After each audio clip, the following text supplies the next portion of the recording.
Have yourself a merry little Christmas. Merry Christmas, Make the Kevin. Yuletide. Know any good toy stores? Mr. McAllister, your very own cheese pizza. Ooh, getting nice and toasty and warm by the fireplace here. Just kidding. Okay, so what is Christmas all about? I remember being a kid, running down the stairs, looking under the tree, and I saw this nice big box. As I ripped off the wrapping paper, I was so stoked as I saw an Easy Bake Oven. It was something I asked for. Basically, it was like a way for kids to kind of make a little recipe, and like you felt so good about yourself, you know, after you eat it. And what was one of your favorite presents that you've ever received? You know, here's the thing. In Canada, sometimes we can think that Christmas is all just about presents and materialistic things, and we get so wrapped up in just going to the mall or just, you know, getting lots of beautiful things. But maybe it's more than that. Maybe there's actually a story behind Christmas.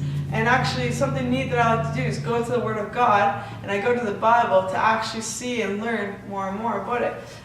You look at Mary, who's like this young girl, and basically an angel came and appeared to her and said, hey, God's going to give you a son. This is the Son of God that you're going to carry. You're going to have a child.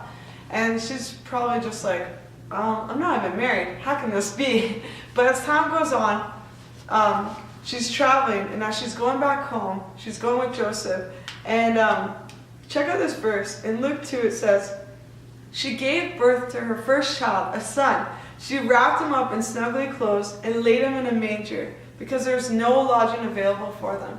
So they had nowhere to stay, they had nowhere to go but this old smelly barn, this like stable with other horses and sheep and other animals around. And I just think it is so neat that God chose to send Jesus, his son, into this earth in such a humble way. It's not like he was born in a big palace or like this really cool hotel. It's not like Mary had her family right there beside her holding her hand.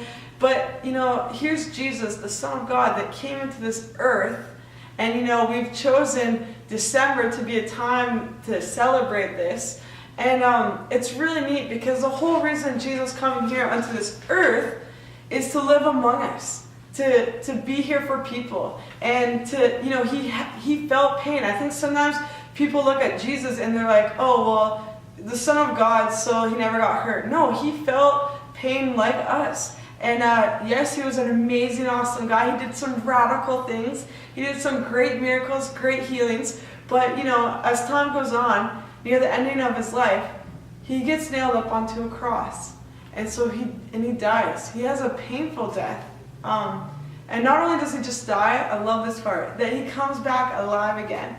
And so a few days later, and this is the story of Easter right there, but basically to sum it up, Jesus came here to this earth for you and me, and to demonstrate a life to the full. John 10:10, such a good verse. And he's basically showing us that he wants us to have a relationship with God the Father. And so by Jesus paying the price, he's not just randomly on a cross for no reason. He dies for the mistakes that we've made. He goes through this pain and suffering for all of the sin that we do. But the neat thing is that we can actually come to Jesus, have unity with him, and say, Jesus, can you forgive us of what we've done? And God the Father does. And that's like the most amazing thing ever. And basically, I would challenge you to this Christmas, be a generous giver. Give to other people, maybe people in need that are, you know, there's tons of people that are still out on the streets. There's tons of people that don't have a family maybe to spend time with. And at the same time, let's live by the example of Jesus, and the fact that he was such a humble dude. He's such a humble guy. Like, what a neat example. So have a Merry Christmas, and let this be a great holiday for you. And have yourself a merry little Christmas now.